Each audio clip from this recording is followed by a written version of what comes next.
Madam President. The senator from Nebraska. Thank you, Madam President. Agriculture is a critical part of Nebraska's economy. It accounts for roughly $25.7 billion of Nebraska's gross state product. That's a little less than a quarter of our state's overall GDP.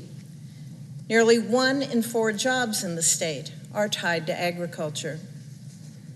That economic output is important because thanks to states like Nebraska, hardworking family farmers and ranchers produce a wide variety of products that keep our grocery stores stocked and help to feed the world. But our nation's agricultural bounty doesn't do anyone much good if it can't get to market. And that's where our complex transportation and infrastructure system comes into play. The railroad industry in particular has a big role in bringing agricultural products to locations across the United States. That includes ports, where they can then be shipped to locations around the world. Whether it's grain or soybeans, railroads provide the means to affordably move thousands of tons of goods to where they need to go. It's estimated that rail delivers 1.6 million carloads of agricultural products a year. And that's why I am deeply concerned about the potential for a rail shutdown later this week. I think it's very important that people understand what kind of economic impact such a shutdown would have and how it would upend our nation's agricultural sector. The consequences would be devastating. When agricultural products can't be transported, there will be price hikes and there will be shortages. Our international exports of commodities like corn, soy, wheat, of which a large share move by rail, will fall dramatically. Fertilizer prices, an already expensive input due to inflation, will further skyrocket.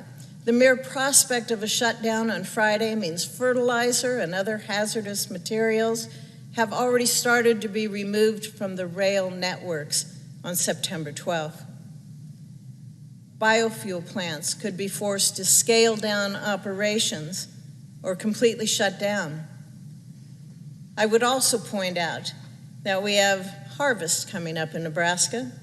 Family farmers in my state, many of whom are grappling with rapidly rising input costs, well, they need a good harvest season. And if rail service isn't feasible, that possibility, it could go out the window. Grain elevators, for example, could run out of storage and be unable to accept additional commodities. Family farmers and ranchers will lose critical revenue streams. The bottom line is, if rail shuts down, our entire agricultural system shuts down. It's that simple. All of this economic chaos would come on top of extreme inflation. Today's numbers put grocery prices up 13.5% over last year. Think about the toll this out-of-control inflation is taking on our working-class families. Then there's the international turmoil. Russia's horrific invasion of Ukraine has dramatically curtailed the flow of grain, which in turn has exacerbated food insecurity in Africa and the Middle East.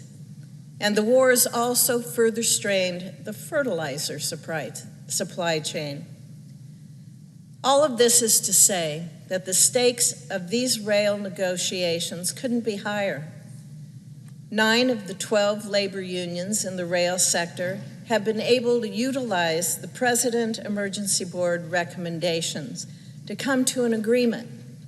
I'd note that the board is composed of neutral, impartial individuals appointed by President Biden.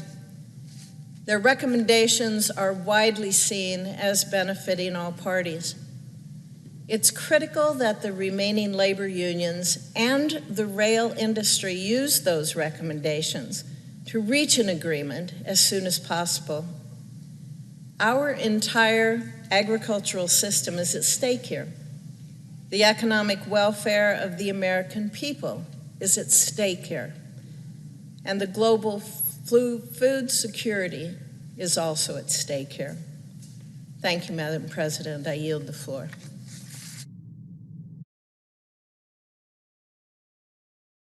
I am a primary care physician